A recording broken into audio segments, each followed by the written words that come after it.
Hey collective, I am going to do an Empress reading right now. Um, and I have so far, I know there are 4 energies. I was guided to only use one deck. I'm just double checking right now, like if maybe, yeah, no, it's still one deck. So this is the one deck.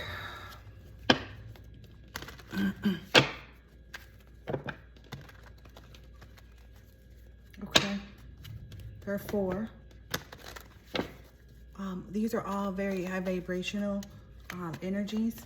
And at the request of one of the 4, it has been decided that everybody is can now, only these 4 energies that I'm describing in this reading can come forward to the Empress at this point, and they can present themselves and whatever type of offers and collaborations that they want to present, or they can just come in just to kind of see all about the Empress energy. Yep, to see if she's if it's really what it it's all about, what it really, yeah, they're allowed to do that. Yeah.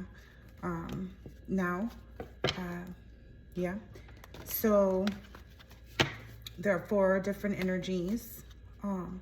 Now they can come in spiritually, they can get closer and connect with divine feminine, the Empress, or they can who's represented right now as the Queen of Wands, or they can come in the they can come in the 4D and the 3D. Like they can hop in her inbox. She knows the difference between the high vibrational energy. Yep. Divine feminine knows the difference. That's why this is happening.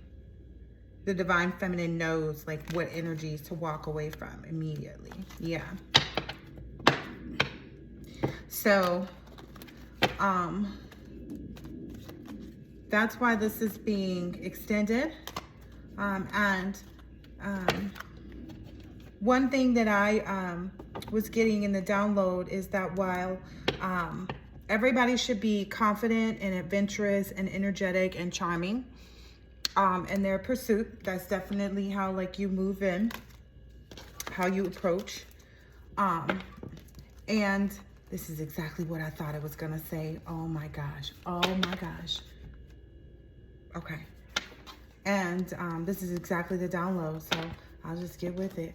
And then there's a piece from the astrology book that is exactly what is represented here, that I'm going to give you guys. But it's what I've been saying this whole time too. So when I picked up the book today and read it, I was like, oh my gosh, there it was all this time. So then I asked, and did some meditation for divine masculines, for the Emperor's side of things, so they could understand where they're at in this energy and what's actually happening energetically with respect to why this is taking place. Because some people want to say, oh, you're allowed to go do it with all the different divine, high level divine masculines, blah, blah, blah. No, you are, but I would caution you. Here's my caution, and here's why I have a caution. Let's say one of these is your friend's person, and you just happen to meet them and be able to connect with them on an intimate level to know that they're a good person, so that you could be able to honestly represent them to someone that would trust your judgment and be able to be in the right space when presented to this divine masculine. But anyway, I'm gonna just throw that out there. I'm just gonna say that, I'm just gonna caution that, even if you have one, and even if you don't have one, but you want to have one. How about that? Okay. All right. So anyway, these divine masculines, these emperor energies are allowed to come forward, 444 on the clock, for any type of teamwork, creativity, learning, or apprenticeship. Anything that they might want to run past you, any type of like business endeavor, any type of like spiritual knowledge, or like whatever it is that they want to come together to get any of those things, they are allowed to come forward and engage with you and see if you really have that high priestess energy, because essentially you are the Empress High Priestess. That was another part of it. I'm not even joking, because that was already on this thing here. It says, for lack of desire to explain in any greater detail, because I don't have time to get into all of that, but you are the Empress High Priestess. Okay, so that was already made clear. So just so in case anybody's like, oh no, that just means they're supposed to be intuitive. Yes, they are. But intuitively, these men already know that. They connected with this woman enough from a way perspective. Let's just say they all had access. Let's just leave it there. So, all right. So anyway, their adventure, like them moving forward, any type of like opportunities for success, maybe where they're looking to not even co-create. It's just kind of be in a nurturing environment with the right type of positive reinforcement, if that makes sense. It's just kind of like having the opportunity to exist, right? In the right type of frequency. So you're allowed to create a frequency with this person spiritually before they come in if they want to, or they can come in and co-create. I'm gonna get into what all these different energies are like. I think I do have to take out a different deck. Actually, I'm gonna just use the Emperor deck to let them come out in, and then we'll see what they, because there's enough. I think, I don't know. I feel like there's enough in there. Yes, they're even able to come forward to see about things related to inner strength, bravery, compassion, focus. So even if they feel in any way, shape, or form any intimidation is what I'm being told to call it, or insecurity maybe, that it's totally fine, because that's not the energy that frequency is created in. Like whatever it is that you're feeling, this like you intuitively feel this, because the capability exists within the Divine Feminine, but it's never a part of where the Divine Feminine creates from, if you understand. So the ability to create from that exists, but their desire to create from there does not. And they don't. They don't. They would rather, they're traditional in that aspect. And that's also how you'll have to be. It is very much like, okay, I have to treat this as though I'm courting this person, or that I may have the potential interest of courting this person. So in no way, shape, or form should they not feel like I'm here in the incorrect energy. And we'll get into that in the Divine Masculines reading, the Emperor energy reading. But this is, I guess this should, I don't know, this should be happy news, or for your crusher spiritual life, as well as creativity that exists within you, and all these individuals, the opportunities that exist to really have, very vibrant existences and lives and whatnot. That's all a part of it. So let's see. This is a part of, so this is a part of Divine Masculines who are also in Emperor energy. So all of these Divine Masculines deserve a Divine Feminine. They deserve an Empress. They deserve it. They want them as well. I want to be clear with that too. They want them. They're ready to do the work for the right connection, and they absolutely are already doing the right work for themselves. So, and have done, because a lot of these men are finished with their work. There's two, I think, that are in some their shamanistic phase, where they're more in the community, and they've really seen their wealth, their inheritance, their fortune, their family tradition in doing that on their own. So they're really, really, really solid within their foundation for being, successful in their own right. So they don't need a counterpart. But they do like the idea of coming together like this. Whoever thought of this? I guess maybe the Divine Masculines. I didn't know that was going to come out. I didn't know that was a part of the downloads either. They didn't let me know about that part, you guys. So I'm just going to pull one card from this deck really quick, or whatever we get from here. Ooh, the Magician. Yeah, everybody wants to know now, like, which one did this? Like that. I guess this is happy news for the divine masculines that know that they've actually encountered this divine feminine's energy, and they know who they are on this table. These are the divine masculines that know. Here they are again, as the King of Wands, that these women are attracted to them, because again, it's not just one divine feminine. I'm not the only one, just like the next reader and so on and so forth. And then they know that they can receive justice. Like, this is also a way for them to know that, like, hey, even if this one isn't my person, I can receive justice like this elsewhere. But this is how I identify. Because some of these men are going to walk away with all the capability to identify the right person for them, no strings attached. And that's why this opportunity is being provided, because they want, this is a spiritual contract. This is like an unsaid spiritual contract. Basically, it's like, hey, you get the opportunity to engage because of your spiritual work. And, you know, this is to each his own with respect to, like I said, how they want to take this wand energy that's out here. But these divine masculines take themselves very seriously. So they're like, really?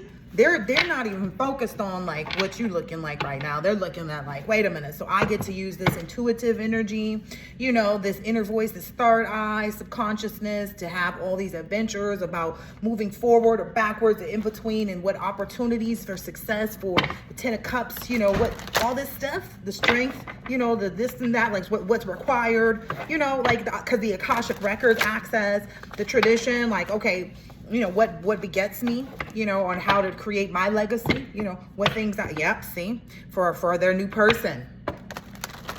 That's why they're all so damn excited.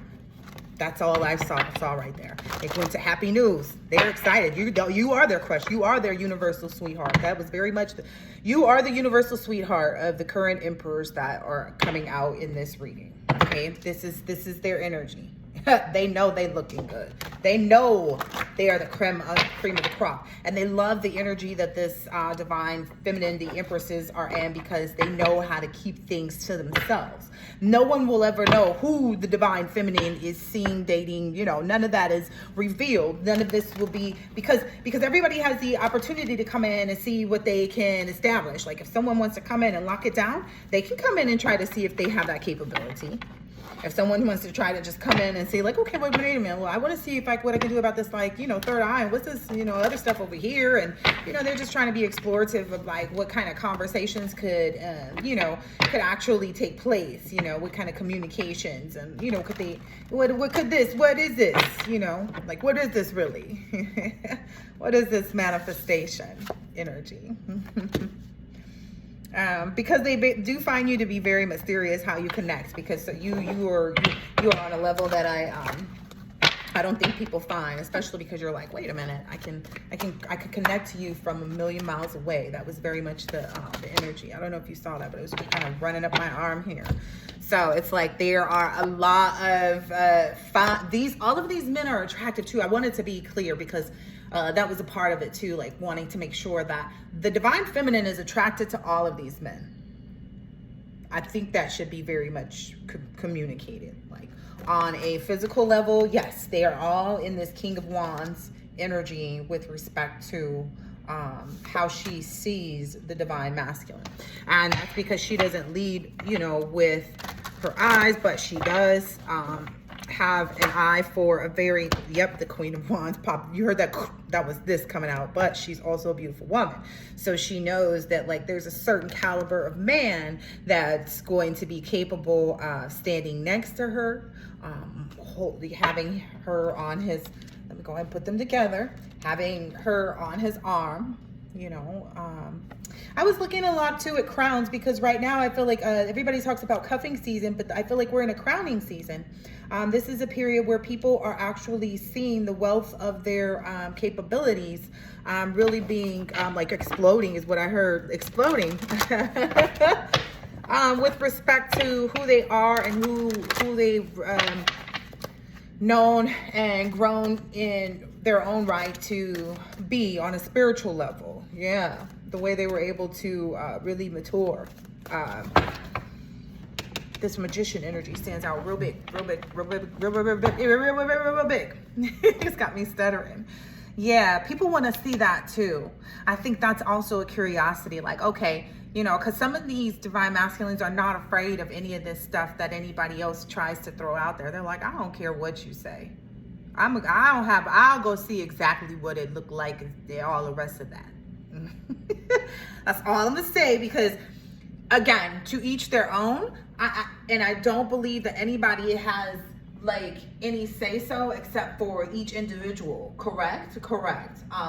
But I know that, like, you know, I know that there are certain people that have contracts. I know there are people that are going to uphold those contracts. I know that, you know, I don't know, because there's this whole thing too. It's like there are some instances in which there are divine contracts, but those divine contracts don't really start to contract until they're contracted, right? So when the connection is at a point to where they're like, okay, wait a minute, I actually do want this to be something. Look, I was just shuffling the divine masculine. Yeah, it's, you know, that energy, the lovers. Like, it's divine masculine will understand more when we get into the Emperor reading. If you guys are in here like, wait a minute, because there's a lot of options. Yeah, there are. There are a lot of options. And how do you know which one to be true to? So that's why you don't move in with the interest of trying to wand it up. You're not supposed to be moving in sacral energy. You're supposed to be moving in this high vibrational, intuitive energy where it's like, no, I'm willing to invest, you know, like, because I've invested in worse, correct? You've invested in way worse. Let's just be honest. So what's the problem here, you know? So that's the thing. And that's why for the divine feminines, there's this whole level of, you know, the ones that have been proven to be loyal and to be to themselves and not really have people in their business, and they don't have a group of friends that's always around asking questions, knowing what she's doing, where she's doing, how she's doing, blah, blah, blah, blah, blah. Those are the divine beings that they know they're going towards. You know, it's not about some energies that are out there, you know, showing their face and their booty and everything else. It's about the divine feminines that show up like this. They know who she is. They know what they look like. They know what they've used to give to, or they may be like that might move them first in the pants. But the goal here is like, okay, let me see if this can move that too. I think that's what it is for some of these individuals too. They're not certain that, like, that's why I was saying, like, they want to see if it's really this when they get in there. They want to see if you this or this. Like, they want to see if you ugly or if you know, and then they want to see like all the other things, like, oh, okay, well, like, if this person is not, you know, they want to see it. They want to see what they can see. They want to know all about this magic. They want that mental clarity, that authority, that logical authority on this logical inheritance and wealth and fortune, this information that this divine feminine has for them. So that's why this is taking place. I'm not even sure if we need to do two separate readings. This might just be a collaborative reading since it's coming out so fluidly right now. But I'm going to go ahead and get into the energies, because the energy that these two are working in, which is divine masculine, divine feminine, emperor and empress. The emperors are working in Aries energy, I believe it is, and the divine feminines, the empresses, are working in the Virgo energy. All right, so I'm going to go ahead and read that. And what I was looking at was just kind of, I don't know, I was just kind of in the whole sense of looking at things a certain way. And I just feel like when the number is in, the one is in front of, I'm going to just subtract. So it's actually 7. If you just want to, like, just for lack of, you know, argument's sake, that's just what I'm deferring to at this point. And you can get with it or not, but that's where we are with it. Right here for me. Let me see, what was the other part? Okay, so we got that. Okay, so let me read that to you so you understand from the other day's reading and what my other readings have said to what we have been at right now. So 18 is Nekbet in Virgo. And it says, Nekhmet is grandmother, sacred crone, and high priestess. You with the fierce dark eyes of both death and creation. It is true you know all. Is it true you know all? Your magnificent wings hold the wisdom of the old ones who have gone before. Your mighty talons demand a proper honoring and respect for the ancient wisdom. It is you who grants permission to enter the sacred mysteries. Why does your sudden appearance circling above create restlessness deep in our souls and call us forth to where? We do not know. Your presence demands a more perfect union of spirit and matter. Your teachings bring up more questions than answers. The more we learn, the less we know. Thank you for our divine discontent, grandmother, for it is the discontent that urges our soul to grow.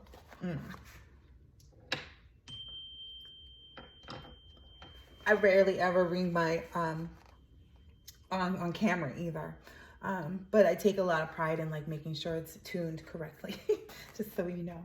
But anyway, and for those that are like, oh, this is kind of like, oh, you get to have more than one spiritual husband, or you get to be with more than one divine masculine. You're on some, Erykah Badu. Like, no, nobody can be somebody else. Like, this is not that. Everybody is their own divine being. Nobody's being somebody else that you've already seen represented. She does something that's completely different from another, so on and so forth. So don't go into this looking at like, oh, this is where this kind of energy comes from. No, it's not. Which is why I brought about the consideration to that you can create and do all of these things without sex taking place in the physical. You can also do it in the spiritual without that taking place. You can use, because what you do is if you don't want to give your energy out in the physical, you can, what I mean is your sacral energy, you can do it where it's specifically focused on yourself. So, just take it real personal when it says love yourself. You know what I mean? Like, see yourself, look in the mirror if you need to. I found that that's been a great experience. I'm not like that. I haven't done anything like that, but I'm just saying, not so much. But anyway, sorry, I was trying to think because, I'm a truthful person, but you heard what I said, not so much. But anyway, it wasn't like that focused like that. But anyway, you got what I drift. Everybody's been there. But anywho, I'll move on.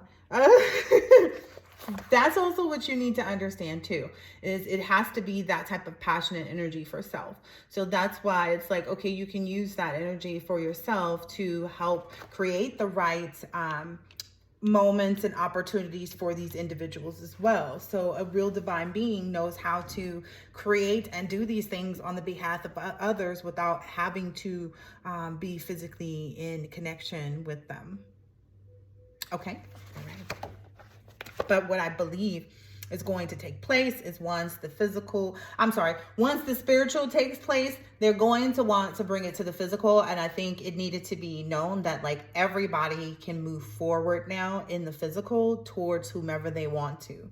It's kind of more so a matter of like who feels comfortable first actually breaking the ice and coming forward and seeing what they can establish with the counterpart, divine being, whether it be for, something long-term, like establishing a business of theirs where they needed, just maybe, because sometimes it's the interaction. This is the thing with divine beings like this, it may end up in a 3-hour phone call just because you finally called the woman. And now you've been on a 3-hour phone call, which totally enlightened you to some stuff that you never thought about. And it's changed your world. That's the type of person we're talking about right now. So this is very much Muse with respect to the divine feminine energy. But I'll finish on the respect to that. So thank you for your divine. Okay, so Nekhmet is the great vulture goddess of ancient Egypt, the grand dame of the Egyptian pantheon. She is the mother crone, the wise one. She is the wisdom keeper and the alchemist who knows what it is that needs to happen on earth in order for the connection between heaven and heart to open. She is the high crone priestess, the mother superior, the guardian, and the guide. It is she whose approval must be sought in order for safe passage into the mysteries. Nekhmet is part of a group of Nibiru from the ancient sky religion of Egypt. Her image adorns many of the temples along the Nile. Oh, that's what it is. Cuffing season, and it's crowning season right now. So a lot of these divine masculines are really wanting to wear their crowns and sit in their emperor energy and know what that feels like, because right now they sit in this. They know their vibration is attractive to everybody, but they want to see what it feels like to actually create with somebody without having the expense of having to commit in, you know, any type of way, shape, or form. But here's the thing. This is also part of it. The only thing, the rules here is that you can't go against anybody's free will. So essentially, that's why it's also safe to say that it's kind of like, okay, take advantage of moving swiftly, like that time is of the essence, because you don't know when the one that is supposed to be that with divine feminine, with the empress, high priestess, actually comes in and connects. If this, because this is for single empresses, this isn't for anybody who's in a relationship, because they're off the map for this. This is, yeah, anyway. But all right, so listen.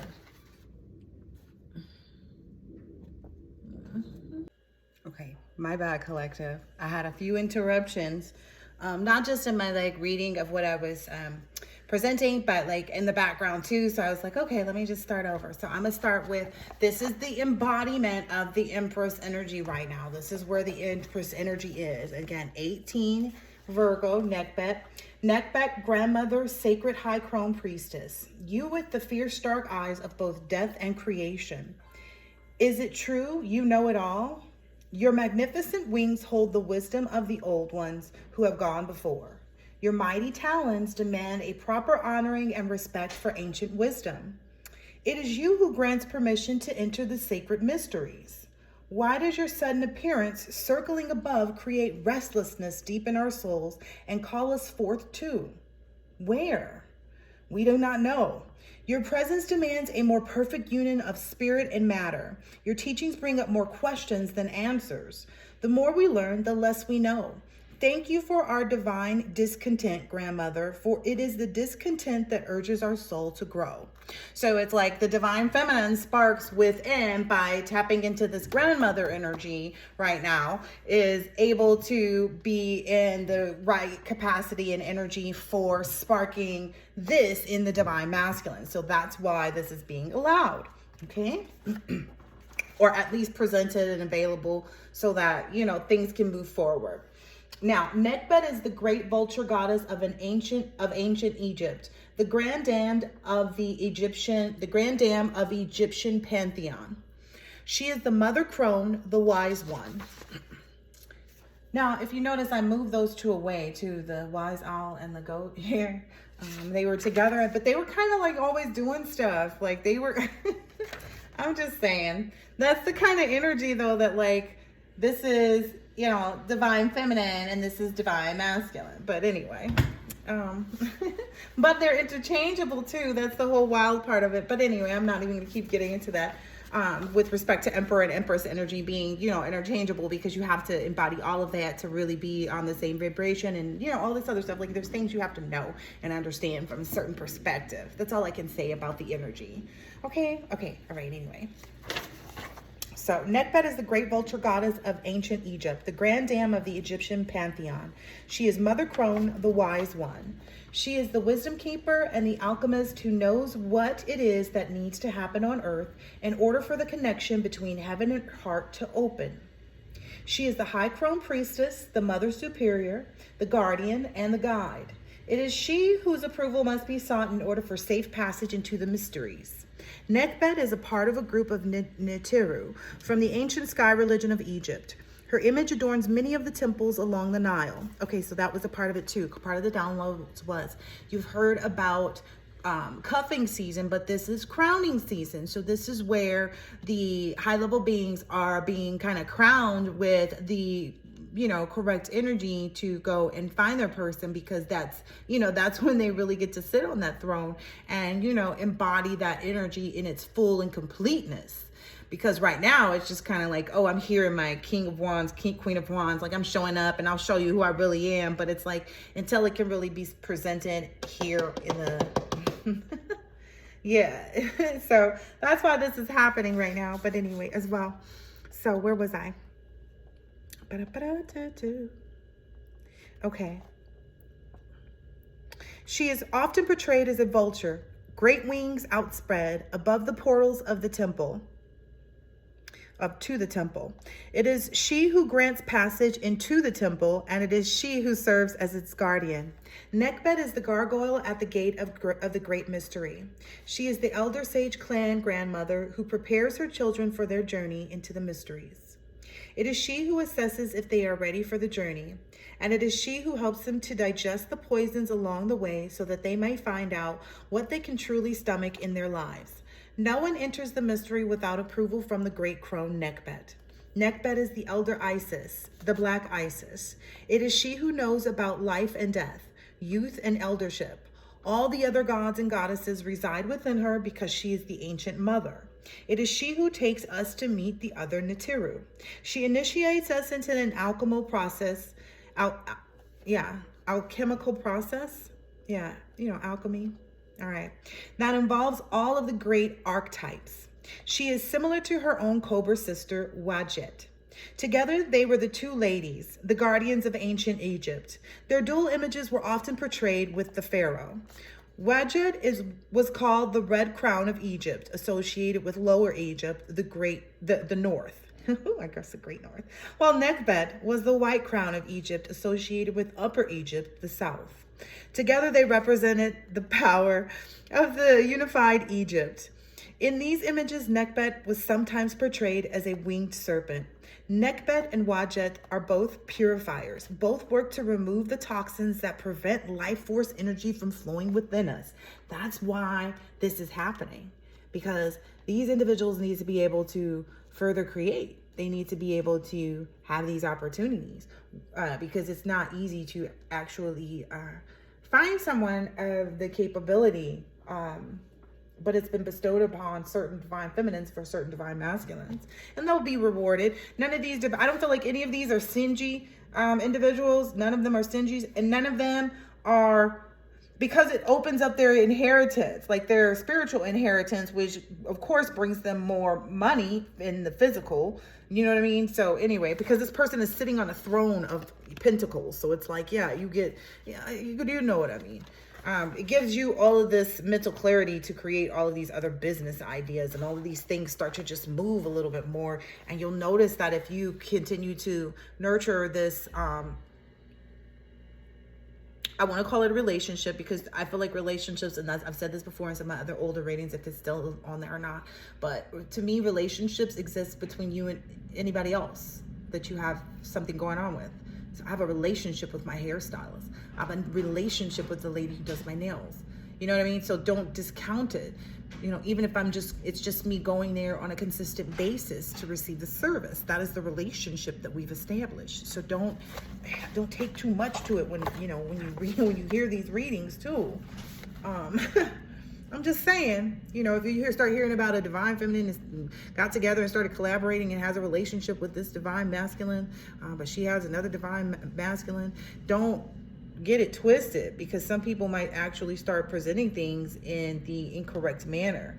And a lot of part of this is because divine masculines need to either be able to trust where they are right now, that they've made the right decision and can see and know who their empress is and are making the right decision, or they're going to be put in a situation where they're allowing the universe to show them the trust, because they may actually know all of the divine masculines too. They may know or know somebody that knows. Like there's not a lot of degrees of separation these days that exist. So essentially, they may know one of the other, counterpart here, and I don't believe that any divine feminine wants to, especially not no empress, high priestess energy, wants to get herself like out there known as some type of energy that's like, oh yeah, I'm throwing all my high priestess. Yeah, no. No, that's why I'm making sure I define that, like, these are the things that exist with this type of, and if you feel this person in your energy, you should know that. Like, that's what it's there for. Some divine masculines have fallen off this list because there's actually only 3 that remain from the original group of the list of from the last Empress reading. This fourth one that's here now is actually a newer energy.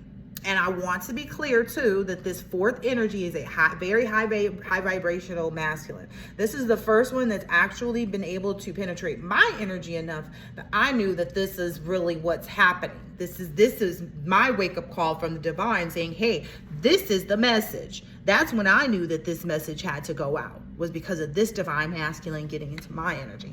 This divine masculine may have been in prison or jail or something like that.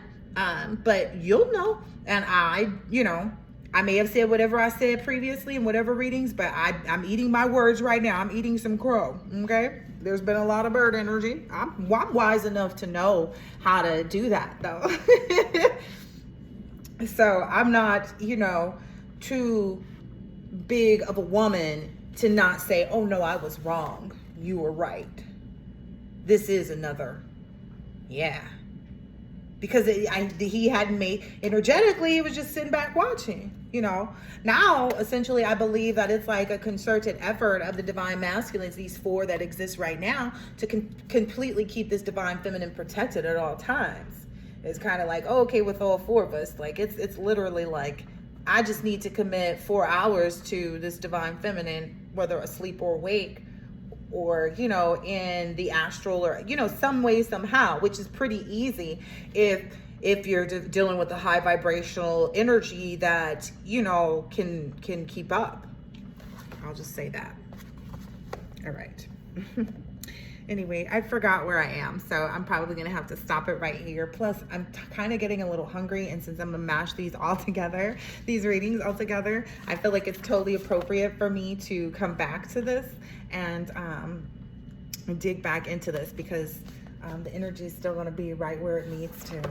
The message is not going to change. I was given this idea. This was a lot. I've been meditating on this the entire morning. This was just given to me this morning, this download. So I'll be back. I'll catch you in just a second. I'll be back. Okay, I'm finally back in position, collective. All right, now, while Wadjet is the great awakener who breaks through the blocks in our energy field, Nekhbet is the one who transforms and transmutes the toxins in our body so that they become nourishment to our soul. So that's the one that helps us to learn how to transmute these things. Okay, Nekhbet was Nekhbet was the cosmic mother of the king, and in the myths and stories of ancient Egypt, she was sometimes referred to as the nursemaid to the king. The pharaoh was her child, and she was responsible for seeing that he was ready to become a wise ruler. Without the permission of Nekhbet, he could not rule. Much as in some Native American tribes, the elder clan grandmothers decide who will be chief. If the chief does not lead appropriately, the grandmothers see to it that he is removed. When the grandmother Nekhbet comes to visit, it is time to be on our best behavior, for she tolerates no disrespect. In the shamanic Egyptian astrology, Nekhbet is associated with the sign Virgo. Virgo is the last of the 6 signs associated with the development of an individual. Virgo's job is that of perfecting the individual's expression so that the individual might better enter into relationship with others. Virgo is an earth sign. It is practical nature. Its practical nature is expressed through examining what works and what doesn't work. Virgo is discerning and critical, with an eye toward what it is that needs to be improved. In the purest sense, Virgo refers to the virgin, a woman who is whole and complete unto herself. This does not mean that she doesn't relate to others. It simply means that she does not need others in order to feel complete. The virginal woman is the essence of the priestess, whose spiritual path is her guiding light in life. Her spiritual work comes before all else, and nothing will deter her from her path. So too with Mother Nekhbet, as true of all wise crones, she knows what is most important and allows nothing to distract her. The shadow side of Virgo is perfectionism, nitpicking, and fussiness. When Virgo individuals lose sight of their sole purpose, their considerable powers of discernment and criticism can be used as a weapon, finding fault in those around them rather than keeping their mind and their energy on the task. The dharma of those with Nekhbet in their chart is to walk the path of responsibility. Nekhbet is the hard taskmaster. She demands nothing less than total and complete dedication to our soul's path. In order to be true to oneself, to be pure, one must put aside ego concerns and open up to that which we are here to do. So it's basically like put away your ego and be open to what you're actually here to do. Not the things that you have in front of you that you enjoy doing, but the things that you're actually here to do. Nekbet demands purity from her grandchildren, purity of mind, heart, and action. Nekbet represents the path of service, spiritual consciousness put into action on earth. The Buddhist teacher and philosopher Thich Nhat Hanh writes of the fifth percept. This concept suggests that we humans be consciously aware of everything that we consume and that we choose to consume only that which benefits us and the planet. This includes not only what we eat and drink, but what we read, watch on television and in movies, and in the conversations in which we engage. Everything that we put into our body must nourish and sustain it. All that degrades the body, mind, and soul must be avoided. This is a Virgoan, the idea that we must strive to be pure body and mind and spirit. It is Nekbet who demands this purity from us. Okay, so now you guys maybe understand where I've been coming from in that whole like mind, body, spirit energy with respect to like, I don't do readings. I work with people on that, on healing the person so they can be in their full highest self. Anyway.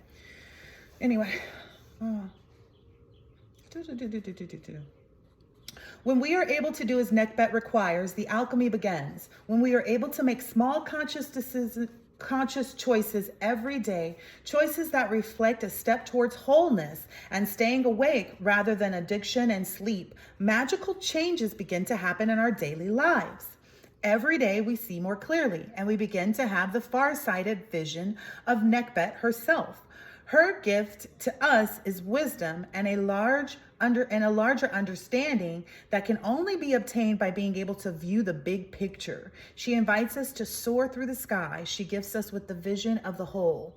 We begin to see how our actions affect the whole, that we are not individuals bumbling around on our own. Everything we do affects everyone and everything else on our planet and even in the universe. We are not mere captives on the will of fate, but we are grown-up sons and daughters of the gods, and the choices we make do matter. We are both powerless and immensely powerful. Consciously aligning ourselves and our choices with the larger good makes a difference on this planet. The sign Virgo is particularly concerned with the concept of responsibility. The shadow side of Virgo is shame and feeling of being responsible for all that is bad and unhealthy, both within us and in our world around us. Nekbet teaches us about responsibility. There's a dash, there's a hyphen between the two. Response-ability. So we'll get into that, but that's a transmutation. That's how to change everything. But anyway, she teaches that we have a choice, and the choice begins with us and what it is we want to bring into our lives every single day. Nekbet also teaches us the difference between service and servitude. When we feel shame at our choices in life and even about our very existence, we may feel that it is our job to do it all, that we are responsible for it all. Virgo individuals sometimes condemn themselves to a never-ending series of joyless tasks. While true service may demand that we engage in menial tasks, it is necessary to chop wood, carry water. Such work needs to be engaged in with joy from a sense of service to the greater whole. If we are able to do what is ours to do and allow others to do what is theirs, we are in true harmony with the whole. So like being able to be responsible for whatever it is that you've brought into creation on the planet, be it a child, like so the people who are not active parents, that is going to hinder them in some way, shape, or form, regardless. It's not the ones who aren't willing. Like if you're being kept from or that your child just has an aversion to you, that's not held against you, unless you've done something for that aversion to be in place. Like if you severed that contract, if you broke the contract with a child, then you're in trouble. But if you're not, which most of us aren't, right? There's very few parents, but we'll get into that. That's parents of the divine beings. Like you may have been subject to that. That's why you're not, you may have had a parent like that. That's why you're not a parent like that. But let me finish on. Where were we at? So by knowing the difference, like being happy about being a parent, you know, someone whose gratitude comes and joy in life comes from being able to give someone some knowledge that they weren't given, and type of not just knowledge, but also like love, or it could be support, you know what I mean? Because there are people who don't feel like their family support their dreams. Like some people are amazing singers, but because their family doesn't support it, it's kind of what holds them back, or their family doesn't support this, or there's, you know what I mean? Just different things. But anyway, or their parents are energy vampires and want to use them instead of actually support them to be able to enjoy the life with them. Because that's what, yeah, anyway. But the difference between servants and servitude is a conscious choice. Those in service choose to do what is put before them. Those in servitude feel that they have no choice. Okay, now, yeah, so when you're able to actually know the difference and make the right choices on that, that's when you're able to do what you're supposed to be doing and be in harmony with the universe, and allow others to be in harmony with their stuff too, which isn't always easy, because it is a lot of like removing yourself to be at a higher level. But anyway, it is the dharma of individuals with Nekbet emanating through their planets in their chart to learn what it means to make conscious choices in life, and to understand that they are not ruled by fate. Their path is of service and responsibility, and the discovery of the freedom inherent choice in conscious. Their path is of service and responsibility, and the discovery of the freedom of inherent in conscious choice.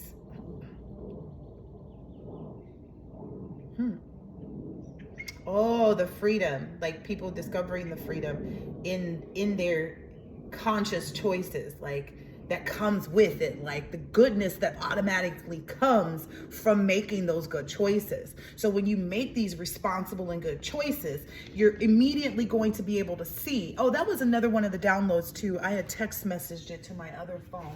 Let's see, that was about so that's also one of the reasons why the divine feminine is being allowed to engage with the divine masculines in this way, is because it also is going to be very clear to them how much this actually does take place. Like once they're in her energy and you know, can spend time with her and, you know, things like that, they see it. They can see it in everything they do. They might even feel it, and like things, like there may be some really magical things that happen and that help them know it. Like that's just the response of the universe by people doing correct by the chosen ones.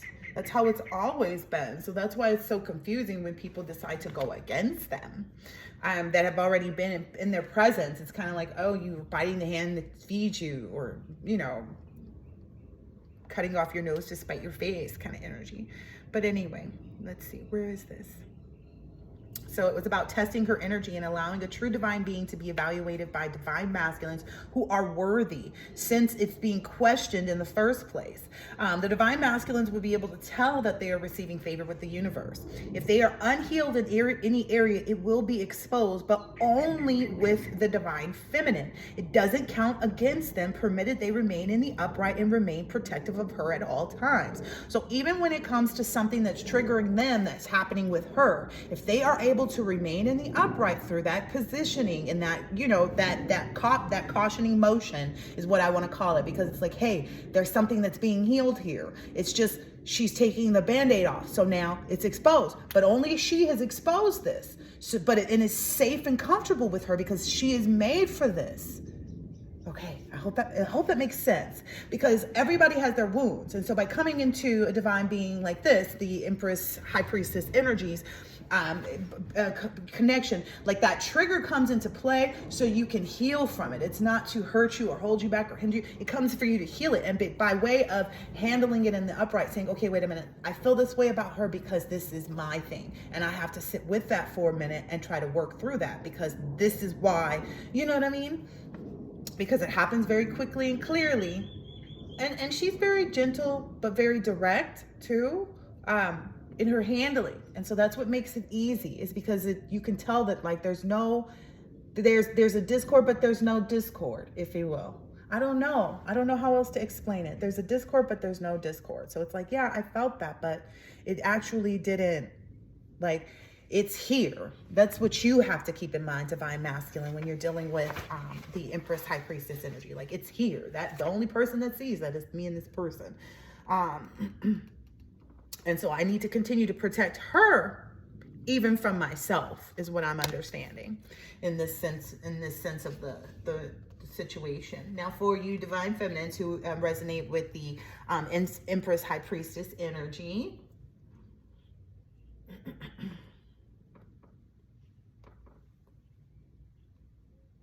I'm just looking to see where I was. My apologies. And soar through the skies and step to the portal consciousness. Okay, so yeah, when Nekhbet emanates through planets, it is time for the collective to make a conscious leap up to a new level of freedom. Nekhbet invites us to soar through the skies and to step through the portal to conscious awareness of our true divinity. Seek out our grandmother, seek out a grandmother. So this is how you can honor this, is by seeking out a grandmother, someone 70 years of age or older with whom you can spend some time. Perhaps this will be a friend or an elder woman in your family. You might go to a nursing home or an assisted living facility and find someone with whom you can talk. Before you can go to see her, read the invocation to Nekhbet. Listen to this old one. Imagine what her life is like, the lessons she has learned. Do not ask questions or share with her your own story. Invite her to share hers with you. If you don't have access to a grandmother, go into meditation and call upon the grandmothers. Ask them to come to you. Perhaps a grandmother from your family who has transitioned will come to you, or someone famous, someone you don't know. Experience the wisdom from whomever comes to you. Receive and know that if it comes to you, it is your medicine. Journal about your experience. So, and honestly, I took this book, I came straight to this desk with it, and it opened up into this like that. That's what happened. It literally slammed on the desk like that and opened up to Nekhbet Virgo. And I know that Virgo is my North Node, and that was what I've been focused on, is that. So I'm like, oh, okay, collectively, that's probably why it, resonates.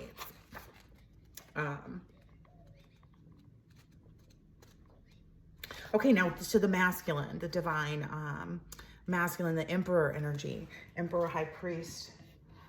You guys are both like looks like you guys have your eyes set on maybe even Hierophant energy.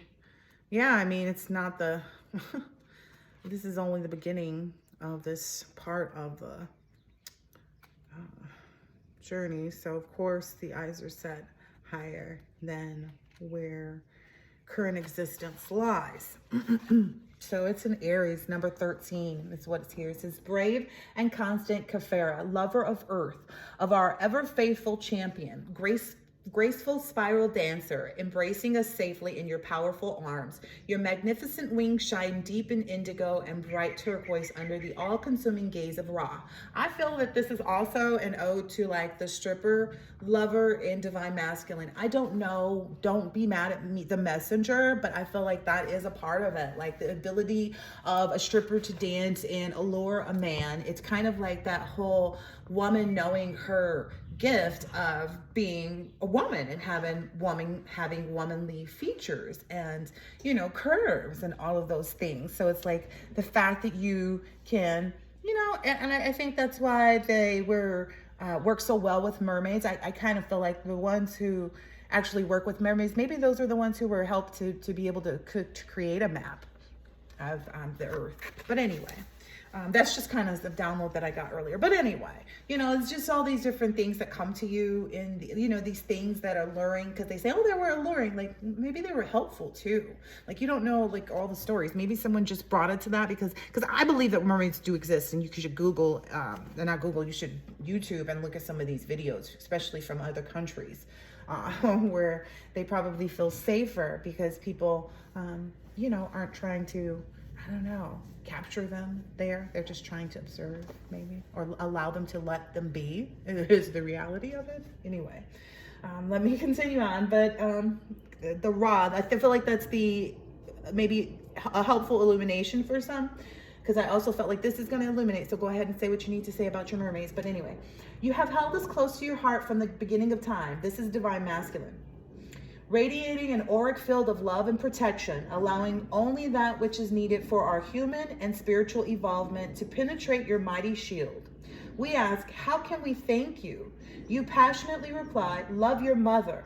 Love and honor this planet and the elder Neteru of water, earth, fire, and air, for they are your ancient relatives. Treat every living thing as sacred, including your own body. We ask Khafera, why are we here?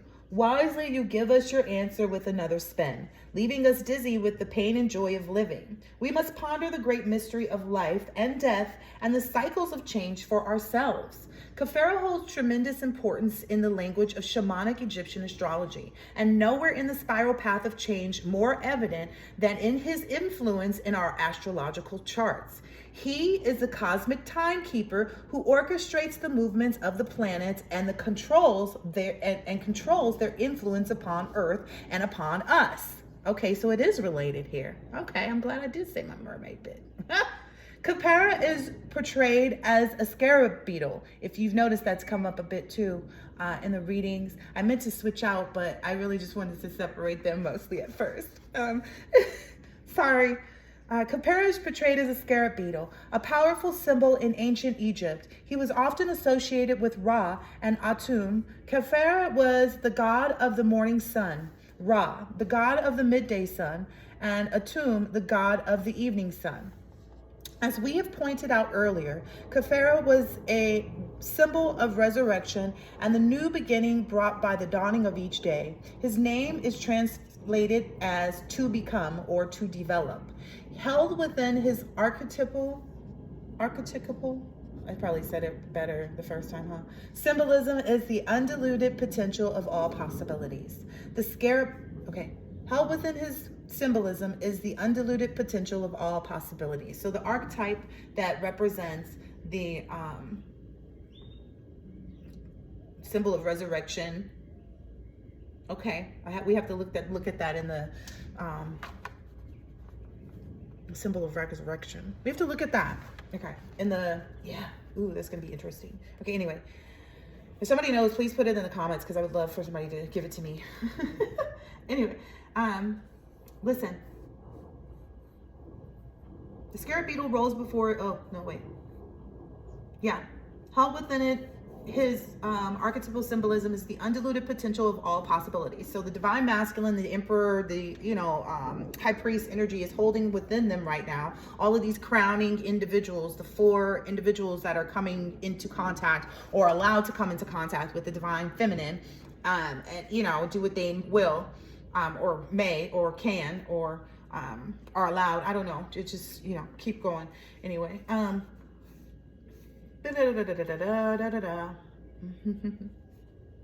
so I want to find out about that symbol of resurrection. That's what I gotta remember to come back to. An undiluted potential of all possibilities too. That's what was standing out to me as well. Like you become pure by way of connection with this divine being. So you become available to all of the purest possibilities in life that you can imagine for yourself to come into fruition. Because the Magician card very clearly came out for this reading. But anyway, the scarab beetle rolls before it a ball of dung. Out of that dung is its younger born. So that's the kind of capability, like I was saying, the whole taking the band-aid off the wound to expose the, okay. In the imagery of shamanic Egyptian astrology, it is Khafera who holds the earth before him, protecting it with his iridescent wings. As the influences from the planets and other celestial objects emanate toward Earth, it is Khafra who determines how much of a particular emanation we are ready to receive. It is he who determines how strong or how subtle the effects of these emanations or transits will be. Some transits manifest dramatically in our lives, while others seem to slip by unnoticed. It is Khafra, or Khafera, I don't know how to pronounce it. My apologies if I'm butchering it. Our wise guardian and protector who determines the strength of these influences on each individual upon the planet. So I don't know if I mentioned that already, but I'm going ahead and back to it. But that's also a part of the contract too. That's one of the things that these divine masculines have to uphold by being able to be allowed, like to be allowed to test the energy, you also have to be reminded that like that whole protection energy has to be present, because you have to be embodying this in order to be able to allow the opportunity to co-create without having any risk of needing or maintaining a connection. It's kind of like what you and the divine being agree upon kind of energy, and they make it clear, because you come, when you realize what you're getting, you're responsible to communicate that. So that's the other part of it, divine masculine. You're responsible to communicate it. So if you hide anything from divine feminine that you're engaging with, that's allowing you to utilize her energy in this fashion, then you are in the wrong. You are basically creating a counterfeit contract with her and not upholding the one that currently exists, because she's supposed to get exactly what she's allowed to. So you have to be honest and forthright. It does not work with any mischievous nature, and you have to protect her because she's allowing for this to take place. So it's very kind of like, well, do you believe in all of this? Kind of, it's really a test of faith too, and the divine masculine's understanding of his own divine capabilities, especially when he's connected in the proper ways, because I'm sure all the other connections that divine masculine has matter to him and have played a part in his stabilization throughout the years. This is a different level of that, and that's the thing that it's also supposed to help represent to the world outwardly. It's supposed to help represent to the world that, hey, the stabilization of man does also come from procreation with a woman. And it's not just children to have a legacy to leave money to. It's also in the things that you can build with certain feminine energies because of their capabilities, because they are so divine. Let me light this candle with clarity real quick. Yeah, I hear that song playing. You don't hear me though. Yeah, because that's why somebody is asked to test, and that's why I'm not divulging of very much information about which divine masculine wanted to test the divine feminine by having her go out in this manner. But the divine feminine is totally comfortable in it because she knows who she is. She knows that especially it's because of the newest divine masculine, the newest emperor that's come out in this energy, because I can't even call him by the wrong name at this point. The fourth one that's entered into the group. S might be significant for an initial. I don't know. You would know. But this to me means that the divine feminine is exactly where she's supposed to be, which is what our last, Empress reading said, because anyway. But there's also this, I forgot what I was going to say there, but let me go on and finish this reading out of this book. It is the role we see Kefera as protector. In traditional Western astrology, Aries is associated with the great warrior god Mars. Aries is a fire sign and considered to be impulsive, spontaneous, and sometimes combative. A person with Aries energy has strong desires and wishes to experience life to the hilt. Like they want to this is because you want everything in life. And I kept saying that, but in the previous readings, but I don't think divine masculine really is getting me as much as maybe now, because it's being backed up a little bit, I guess, by these outside influences from beyond divine feminine, I guess, whatever. But let that be a caution to you that, again, this is going to help stabilize you. So treat it in the correct way, because every test is going to be, you're going to see further and further. So make sure that you're always remaining in a good, positive energy, no matter what the circumstances are with divine feminine, what you may be feeling, what may be communicated, because it's valid, it's true, it's resonating. Anyway. Maybe why you discard it sometimes too. Anyway, because you're not ready for the, who's ready to have something that's like saying, oh, divine masculine, let's go ahead and, wax your nose hairs real quick. And where's that other hair that you don't like? Let's go ahead and wax your, anyway, the beetle hole. That's what I want to call it. But anyway, okay, so in this role, we see divine masculine. It's like, basically, it's asking you to do something like, you're like, wait a minute, where did that coming from? Exactly. It's giving you this awkward, foreign feeling where you're not comfortable with, right? But you don't understand that it comes from a place of love. So it's a manicuring. for you to feel a different sensation, but nothing else. It's not for any other purpose, but for you to maybe, I don't know. Like maybe if your nose was waxed, you know, this wouldn't happen. Like maybe your nose wouldn't run as much if your nose runs often, or maybe you wouldn't get mocos. I don't know. If you got your, beetle hole wax, maybe, I don't know, maybe your balls wouldn't sweat as much anymore. Something like, I don't know, maybe there's just extra hair. I don't know. I don't know at all. I'm just making things up 100%. And I'm sorry if it's gross at this moment, but it's kind of like trying to help you to understand like the intrusiveness of the situation, but it actually ends up serving a purpose is what it is supposed to kind of push forward to divine masculine in this moment, which I feel like he's getting it. But anyway, all this is so funny. Listen, it says, in the traditional Western astrology, the Aries is associated with the great warrior god Mars. Aries is a fire sign considered to be impulsive, spontaneous, and sometimes combative. A person with Aries energy has strong desires and wishes to experience life to the hilt. They push forward, desiring the next new experience and the next new horizon. So it's your seeking more out of life too that is calling this in. Okay, this is you being in alignment with your highest self. All right. Anyway, in shamanic Egyptian astrology, the Neter associated with an astrological sign is considered to emanate through another Neter aligned with a planet or other celestial object, which is divine feminine. Because remember, in my previous communications, it's all about the two planets aligning on the same vibration. I don't know if I've already communicated that, but that was also a download. Let me make sure that gets communicated as well, is that these divine masculines are allowed, and it's recommended that you create a vibration with divine feminine first in the ethers in order to connect with her, which majority of these divine masculines have done. But it's saying now that's open too. So definitely start to further co-create there. Divine feminine is going to give you signs and synchronicities that let you know that she is there for this.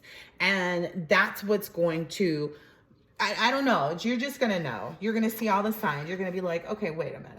And it's going to be, it never isn't like obvious, because when a divine being is involved, it's again, very majestic, because that's what they're here for. Anyway, they push forward to desiring the next new experience, the next horizon. In shamanic Egyptian astrology, a Neter is associated with an astrological sign that is considered to emanate through another Neter aligned with a planet or other celestial object. When Khepera emanates through a planet in a chart, the spiritual warrior nature of that individual is activated.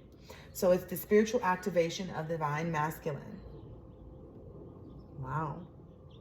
I read this earlier, but I wasn't, I was like, oh, this is good. I should do this. Anyway, the spiritual warrior's primary battle is with his or herself. The spiritual warrior is ever changing, stripping away denial, and dedicated to listening to the voice of the soul. The spiritual warrior is a protector, a guardian, and a guide. In traditional astrology, the signs of the zodiac are considered either masculine or feminine. This is not about gender, but rather about the essential qualities of the masculine and the feminine energies. Masculine energy is phallic and active. I think that's what it says. Feminine energy is open and receptive. I think that is what it said. Aries, Gemini, Leo, Libra, Sagittarius, and Aquarius are the masculine signs. Taurus, Cancer, Virgo, Scorpio, Capricorn, and Pisces are the feminine signs. As the first sign of the zodiac and the masculine sign, Aries leads the way in all things. It is a fire sign full of energy and enthusiasm for life. It is a sign of the spring equinox and holds the energy of the young seedling, pushing its way through the layers of the earth, reaching for the sky and opening itself the nourishing rays of the sun. So this is definitely the change in the path that was necessary for what you were manifesting in the springtime. Everything that you've been working on that was in that period of that, like, everything was the same if you read it back and forth, like all of that stuff. This is the change that needed to occur for that to take place. Okay, anyway. You're doing that, divine masculine. Okay, by this taking place. This is taking place. That should be a symbol and sign to you. Anyway. Khepera loves us dearly because it's you. You're in control of the shifts and changes, and you're causing this to happen. Anyway, he understands how soft and vulnerable we humans are. So that's what the divine masculine is tapping into for the divine feminines that are, you know, listening on this other end of this. That's what the divine masculines are tapping into at this point in time, to be able to co-create with you.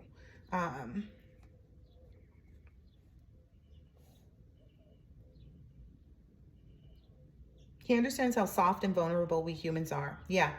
Divine masculine is going to look at divine feminines in that way. They're not going to focus on the strength of the ones that they choose, because they know that the ones that they choose are strong. So that's also why I don't know if I said that too. Any feelings of intimidation or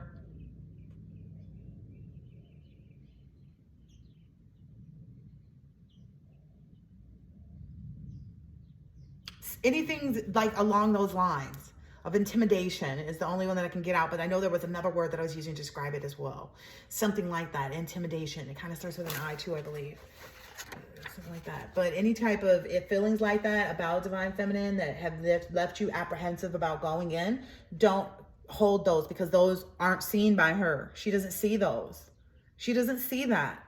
She doesn't. She actually feels closer to you when those things occur. So when you're afraid of those things, like, she feels closer to you. It actually is the icebreaker for her, because it lets her know that, like, you're human, and then she can feel safe and more vulnerable with you.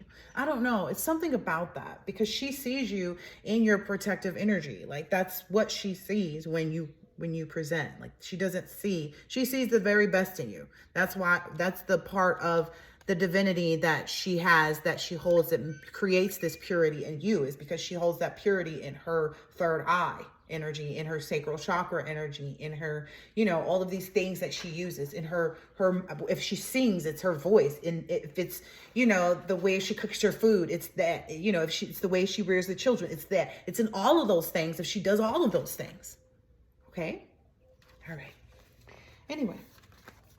And it's because you love yourself so dearly that you understand how soft and vulnerable these humans are, because you've loved yourself like that. So again, it's that other, I don't want to even call it philosophy, because I was about to call my own stuff philosophy, but it's my subscription that, you know, you can't love anybody more than you love yourself.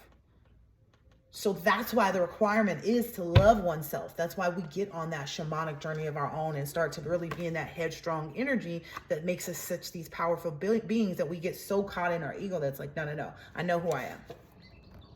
I know how I present by myself. I don't need that. Everybody sees me. And then you're also kind of wise enough to be patient. And you understand patience makes, why did the Magician card move? Okay. Patient makes for, you know, this Queen of Wands energy to align with you.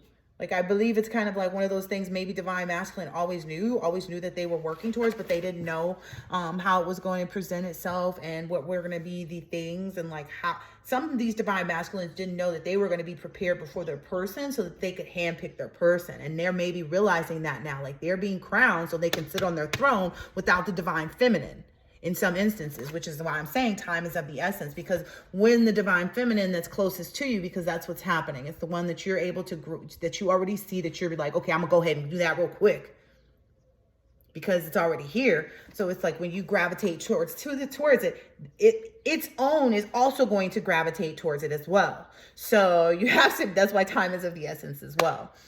Because at any moment, the actual divine masculine that's supposed to connect and create on the actual, like, forever, you know, eternity in incorporation of this existence is what could take place at any time too. So yeah, that's why it's also kind of like one of those, like, use your time wisely, you know, to remain in the upright so that you can kind of receive all the gifts that you can, because it's a part of the divine masculine receiving the divine inheritance without actually having to move forward. And they can actually make these forward movements. It's this whole shift in balancing out the universe. You know, it's this thing that happened at the beginning of the year of 2024. Whatever year you're watching this, you know. Anyway, so it's because you love yourself so dearly and you love the universe and the people around you. That's why you're already seen in the community the way you are too. Anyway, because it says that here. It says Kefera, which is you. It says loves us dearly. That's the Aries, and that's who the divine masculine is. But anyway, he understands how soft and vulnerable we humans are, yet it's he who also sees the larger picture. He understands our place in the grand vision that is the cosmos. So you understand how the divine feminine works in that. Kefera holds the dual role of both understanding where we are individually on our developmental path, as well as seeing our place in the bigger picture. He both protects us from that which we are not ready to experience, sometimes with the shroud of denial, as well as opens us to that which we are ready to become. So by doing this and being able to protect the divine feminine from that which they're not ready to experience, even if it means some people may look at you kind of funny, like, why are you protecting? It doesn't matter, because you're brave enough to kind of go for what's in the best interest of all people. You can't discriminate in this fashion. It's like, okay, that being open to that is what allows you ready to become. So not being afraid of the unknown, but being willing to embrace the unknown and see what it is about, and not be afraid of it and call it things when you have never been in front of it in your whole entire life to see what it really is. Because to me, that's the only time you don't know how you're going to respond to a mermaid in the water until you see a mermaid in the water for real, for real. Come on, let's just keep it 100. You can see the videos and be like, yeah, and each time it resonates to your heart even more that it's actually real, right? Until finally one day you're like, they are real. So now you're out there looking for them. And when you happen upon it all of one sudden, it's kind of like that energy. It really is. It's anyway. Some people know that. So he protects us from both that which we are not ready to experience, sometimes with the shroud of denial, as well as opens us to that which we are ready to become. So it's like you're opening yourself up by being able to take that step as well as helping others, because you are already you're responsible to the community, which you don't mind. It doesn't even feel like a responsibility. You handle your responsibility to look like a good guy well. Also, I don't know why it's being called on me, but I'm Spirit saying, go ahead and put it in this reading so you don't have to do another one. So if somebody is trying to blackmail a divine masculine out there, let's be aware that is against the law.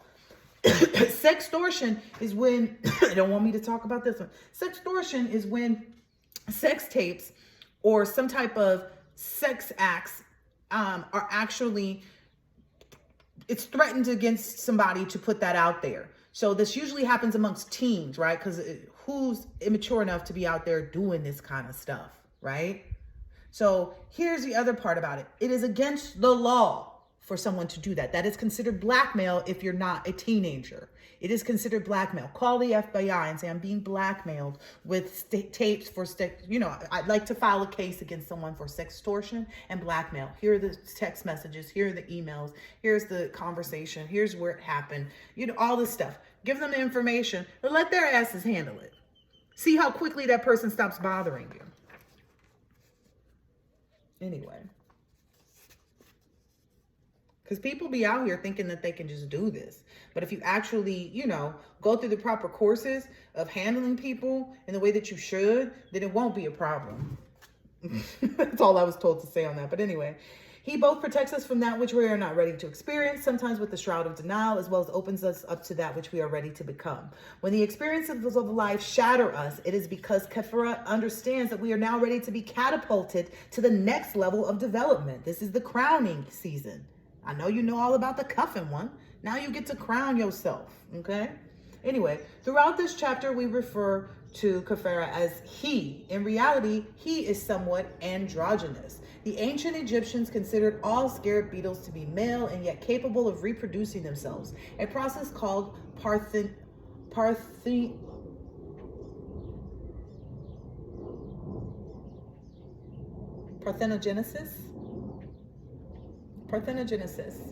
In Kefera, we find both the strong protective force of the warrior and the intense love of the mother. Because most men will tell you that's the one thing, right? Is the mother. And the mother, in this instance, is actually the Virgo divine feminine. Don't ask me why, and that was in my previous readings. I was saying something about Mother Earth and Father Sky. You got to catch up, man. You got to catch up. Here we are again. All right, anyway. Where were we at? When the experiences of life shatter us, it is because Kepler understands that we are now ready to be catapulted in the next level of development. Throughout this chapter, we were, okay.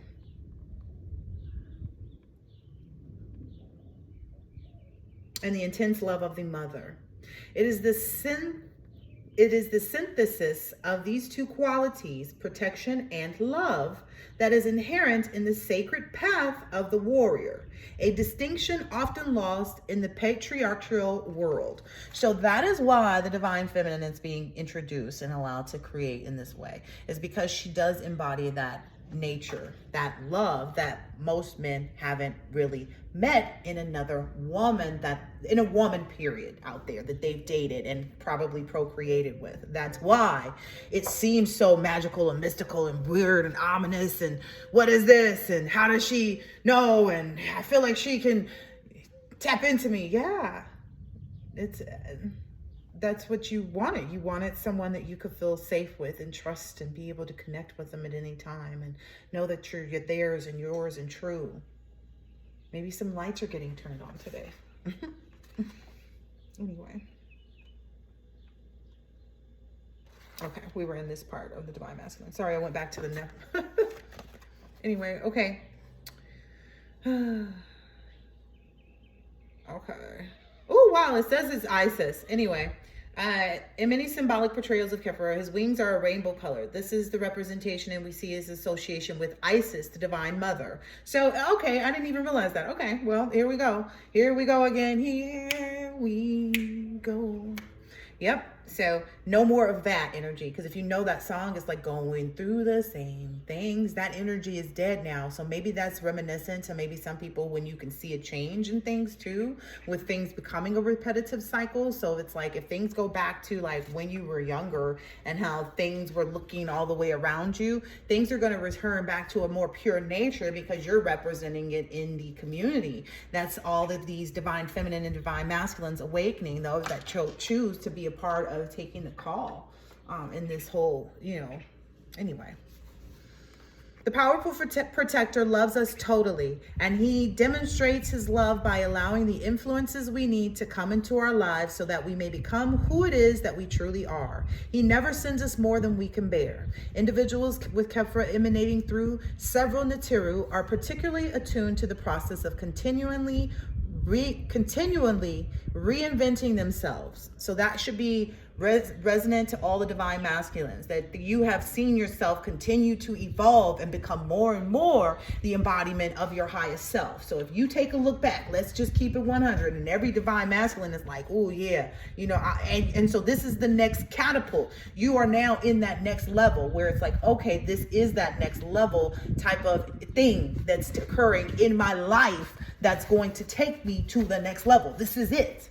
Whatever you found in this moment, this is it. Okay? Anyway.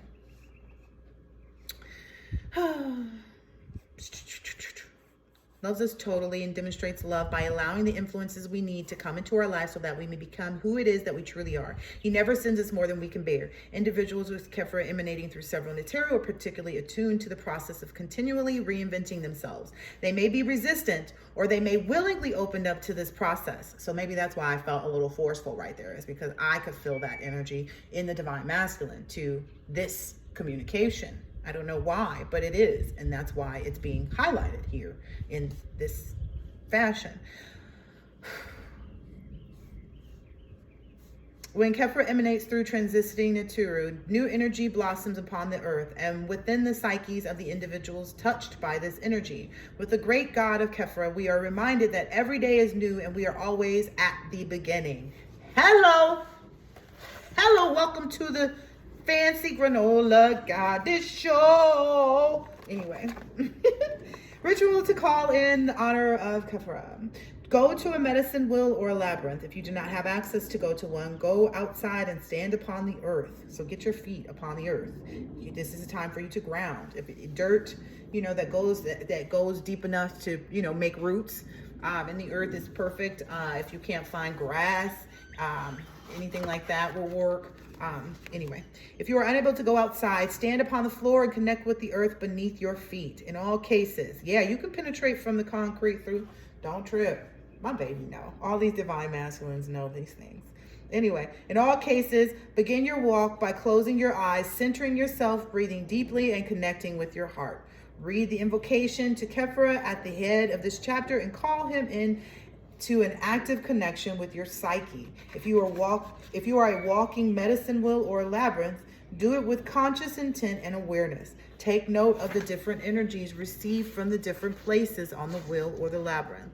If you do not have a wheel or a labyrinth, face the 4 directions in turn, starting with the east, then to the south, west, and then the north. Take a minute or 2 to meditate in each direction, feeling what it means to you. The east is the morning, the south is midday, the west is the evening, and the north is midnight. Finally, step into the center of the circle you have created. This is the middle, the great within, the place of spirit. Now journal about your experience. So it's basically just calling your power back into you, divine masculine. That's what I feel like that ritual is. If you want to look at it that way, because that's just calling that God energy right back into you. That's what I feel like that is. Calling you to honor your Hathor, or if you know how it resonates anyway. You see how it works here. All right, that's the end of this reading. I hope this has been helpful, insightful in some way, shape, or form, and I will catch you on the next one. I feel like that's it, and that's all. But Spirit saying, okay, do a couple of these just to close it out. I feel like I don't need to, though. I honestly feel like there's so much that's been explained in this reading, but I'll go ahead and pull out a few of these just to top it off. The wisdom resulting from understanding that lies within Sagittarius. I know Sagittarius is also in my, I think it's in my chart somewhere. I think that's my South Node. Yeah, that's my South Node. So, you know, maybe you should get into what's in your South Node as well and see what lies in there. And maybe that will help you to focus on some of the things, like think about the traits of the South Node, whatever's in your South Node that aren't in your best interest, and connect with healing those while you move in. Like maybe that's the connection here. Who are your desires and your actions? Like, so yeah. Like maybe who you have your desires towards. Maybe it's, you know, this is the universe trying to give you the wisdom and knowledge and understanding that like who you wants you to. So yeah, energize, confront yourself, force yourself to confront this with, see what's in your Mars. You see what's in your Mars to see maybe if you can use that to confront like whatever your fears are. Maybe that may hold you back from taking action, if you have any, because maybe some divine masculines are kind of teeter-tottering, like if they should approach, and it's kind of like, hey, if you know that this is a new situation where even if you feel like maybe there's a past life, or maybe you have crossed paths with this divine feminine, and maybe they, you know, maybe it's just so very long ago. I don't know. Maybe there's some information to explain about some communications, maybe, you know, from some ups and downs even, that are in place. This will help you move into that leadership capability to do with what you want to do.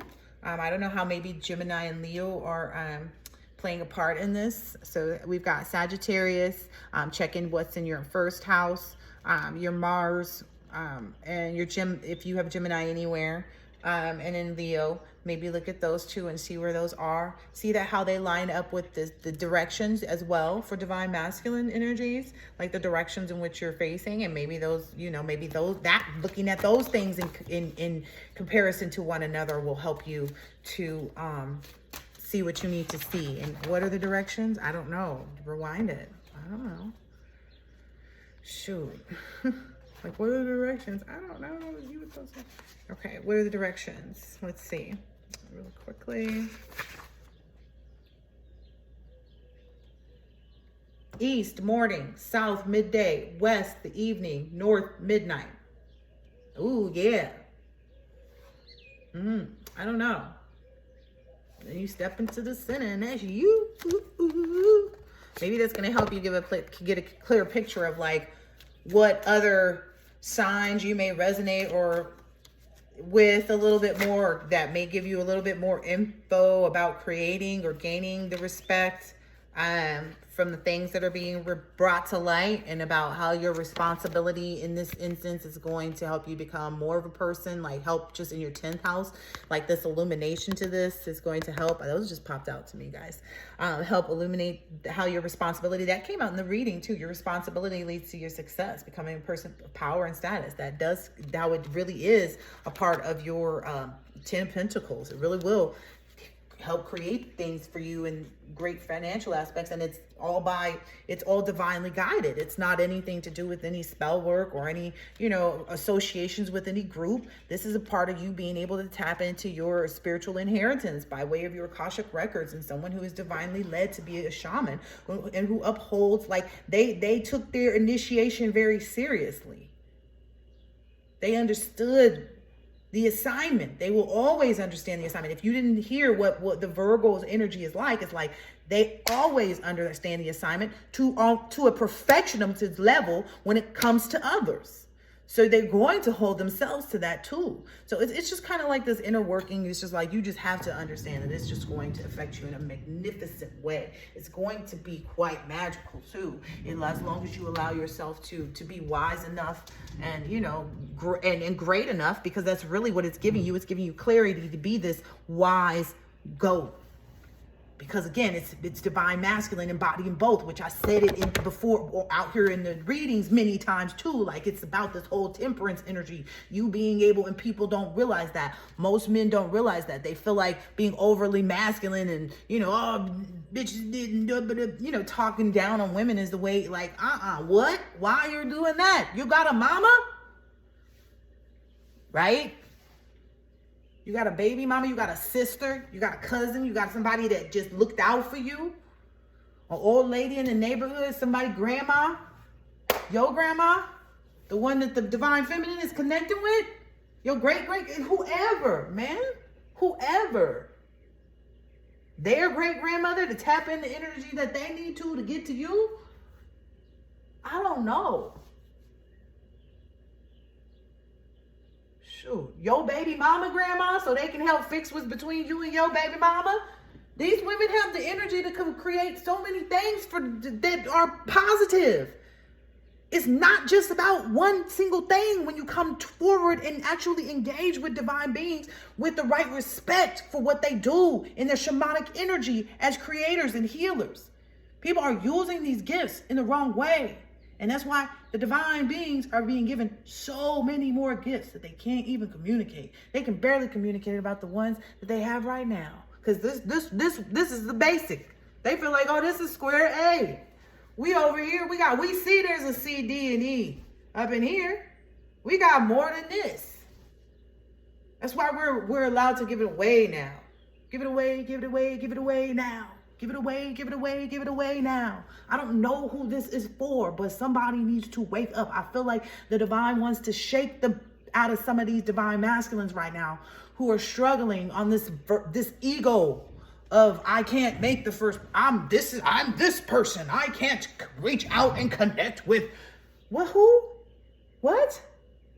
You've built up the ego that is preventing you from being the person that you really want to be in this lifetime. That's crazy. And you're standing so firmly on it like it's a soapbox when really it's a cardboard box and you're about to fall and crumble. You can already see that all the energy and the answers, etc., lie within this. For everybody. That it even passes through this energy, space, time, synchronicity, whatever it is that this person is creating, this divine being. I'm gonna act like I don't know now. I'm start playing stupid.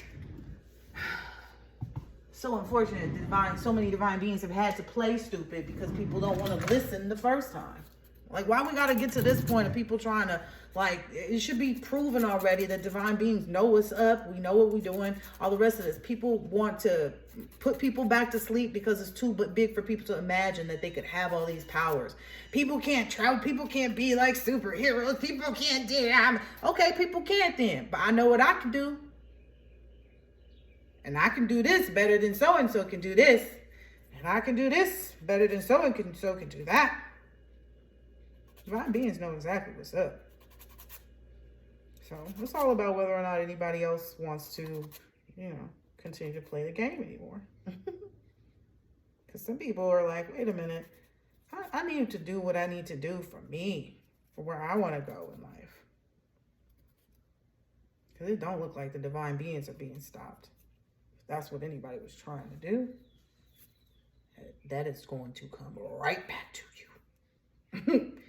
In a major way. Some people thought they were going to get away with it too.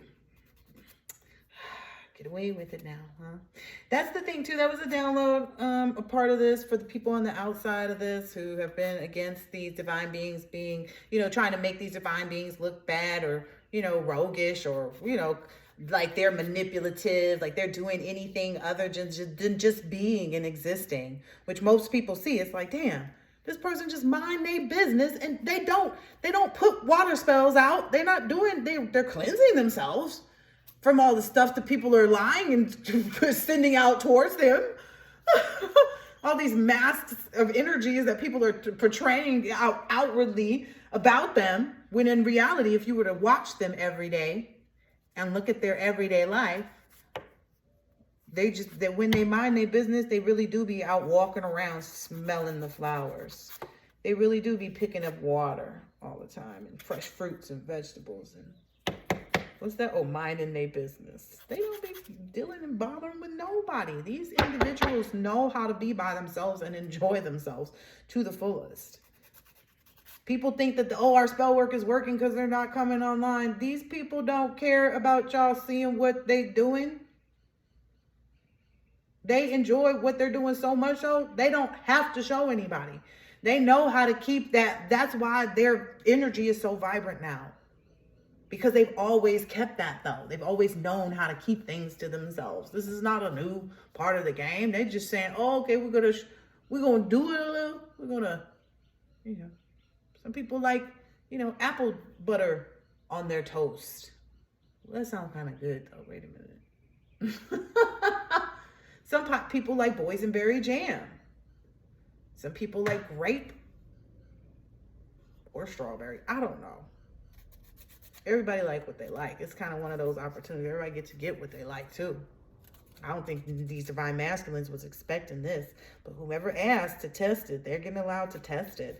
And, it'll be tested and true as usual. But, and yes, divine feminine knows that this new divine masculine is probably the biggest threat to divine masculine's actual counterpart because of the fact that I believe that this person has had previous lifetimes with divine feminine where they upheld their agreements. And so divine knows this type of energy. So energetically, divine feminine already can feel like someone that can burst into their energy like this. And I think that if divine masculines are looking at things, if they're looking at things the way they should be with respect to divine feminine, which is like, oh, wait a minute, these soulmates, like I can meet a soulmate in the feminine form that I treat like a masculine energy if I want to, because, or like, or I could pretend like, I don't know, or I could just treat them like my mother. So when I go out with my mom, I like to do nice things for my mom. Sometimes you need to look at divine feminines in that energy too. Because sometimes the women that you come into connection with are the ones that you look at for the connection. The connection is actually something like that. That's the soulmate energy that you feel in them. And yes, they may be beautiful and sexy, but that's also so you can understand the divine nature of the divine nature of divine mother energies. It's the purest thing out there. It exists. It shows in everything, basically. That's what it was explaining as well, is that these divine feminine, they are every woman. It's all in them. Anything you want done, divine masculine, she does it naturally. She ain't got to go to no special store and get no this and that if she don't need to. She can. The more she knows, the better for the immaculate conception and creations is what I'm hearing. Because some of these men are going to be like, okay, they're going to see and understand what I'm talking about here. They're going to go towards this energy that I'm talking about here. They're going to see things and they're going to be like, oh, wait a minute. Nah, I'm just tripping. If they go back again towards the energy, see it happen again, they're going to sit with that for a minute. They may even want to do it a third time.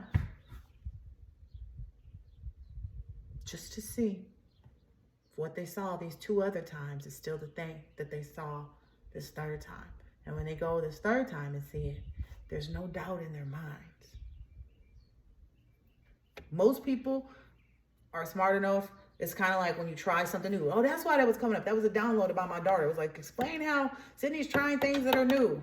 And it's kind of like, your mom always knows things that will capture your attention, right? It's because my daughter is not really into trying things new. And I was like, oh, let me cook up some, I'm gonna cook up some, I call it paprika chicken. Paprika chicken tonight. She'll really like that. Some little drumettes and stuff and some thighs, whatever. Make the skin real crunchy, it fall off the bone, still juicy, all that, right? So I make it. Not too salty, not too, none of that. It was just right. I made it, right? She sees it coming out. And it's something about when you see the divine feminine. If you've never met this woman in real life, like for some people it may be a woman that works at the store that they frequent, or for some people it's somebody that they watch online. So like however you connect with them, if you connect with them through their DMs and then you meet up with them, for to go feed the ducks at the park. That was also the thing too. Some divine, I'm gonna read out a list of things because I feel like some divine masculines, I'm gonna stop the video so I can find the other phone so I can make sure I read out that too, because I want divine masculines to understand that you don't have to have a lot of money to go and spend time with divine feminines. You can take them hiking, you can take them to go feed ducks. You can do reasonable things. If you go to Trader Joe's, you can pick up a whole bunch of stuff real easily to do a little charcuterie board, or, picnic basket, get some sweets and, wines, you know what I mean? Even if nothing else, I don't know. I don't know what anybody's budget is, but even just going to feed the duck, getting some old loaf of bread, I don't know if the 99-cent stores are in business anymore, but, you can get a loaf of bread. You can go, I don't know. You can make it happen. But honestly, if you don't have a loaf of bread, like you can't afford that, like I don't know how are you even watching my video, but like I think you should be able to do that. I'm just telling you all the ways that things can happen and that you could do stuff, but I have a whole list of that. All right, I'm going to go ahead and go get that list, and then I'm gonna come back and end it out for y'all.